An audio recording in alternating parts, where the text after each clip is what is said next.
Hi, Filter here. I just thought I'd drop this little video bomb, I guess. Not a bomb. Just gonna shoot the breeze on a few other things today. And one of them, foremost, is about Zoe Quinn. I left advice to her on a video I did last year. Doubt she heard it, but I'm gonna say this again. It's time for you to go away. It's time for you to be quiet. It's time for you to let this whole thing blow over and not bring your indiscretions up.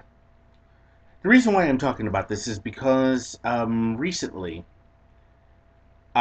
she had something to say about a guy, Tom Servoy.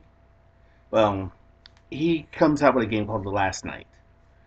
An interesting take on the cyberpunk genre, which I believe the SJWs are actually running the show, and they are the most oppressive in government, where political correctness is running the show. Now, apparently, during the whole height of Gamergate, he made a few comments. A few comments. He had his opinion about the whole damn thing. Now, Zoe Quinn decided, hey, she's going to bring this shit up again. They dug deep and they found his comments he made 3 years ago about this whole matter. Now, what I find fascinating is that, again, this is a woman who should have just been quiet and developed her games, if you could call it a game, and just ride the success, the rule of success. If her game turned out to be good. Unfortunately, I've seen what the game looks like, and it looks pretty shitty. And if you buy it, well, that's on you. Bottom line is, she really needs to go away. Just, but I think her narcissism keeps her from doing that. She's stuck. She's riding the wave of infamy. And in a weird way, I think she gets off on the fact of people commenting about her in the negative. Because let's face facts, she's not terribly relevant. She isn't. She's not relevant. She's just some girl, some woman with a weird hair color that does stuff. She's not that important, to be honest with you. Now, another thing that I kind of want to discuss, and I was looking at a video, and it on here on YouTube. I can't remember the name of the video. Just bear with me. It's been a weird day, and it it talked about people who ruined their lives within seconds, their careers in seconds. And then I began to think about something very odd. Now, keep in mind what I'm about to say is just a stupid conspiracy theory. It's not to be taken seriously. If it is serious, if there is some merit to it, then believe in me, because I guessed right on it. But I kind of thought this way. The more I look at certain individuals and politics who've had their lives screwed up, the more I begin to wonder what if. And one of them kind of goes this way. First, I look at John Edwards. Now, we all know he was on the fast track to becoming president. He was, like, I think a front runner or something like that. People liked him. He was great and all this other fun, happy horse shit. Until one day somebody revealed that he was doing something with some woman named Riel Hunter, who was a filmmaker for some documentary that they were putting on the internet. So what happens is that story gets out. Now, I can tell you one thing: the press protects the left.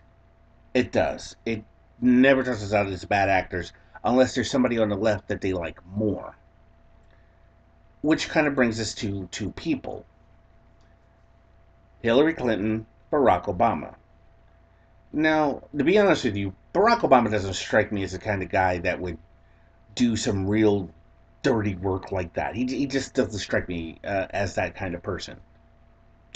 Hillary, however, you can imagine there were a lot of people saying, yeah, Hillary's going to be the first woman president. Back then, this is during the 2007 2008 primaries and all this other stuff. They were like, yeah, yeah, yeah, until Obama showed up, and then they said, wait a minute, we like him better than we like you, Hillary, and she had to put that on the kibosh. But I'm just simply saying, this is just my cheap conspiracy theory. Like I said, if it's serious, if it's real, I will be amazed. Let's see. Here's another one. Another one along the same lines. Let's get to Anthony Weiner. Again, the press protects its own.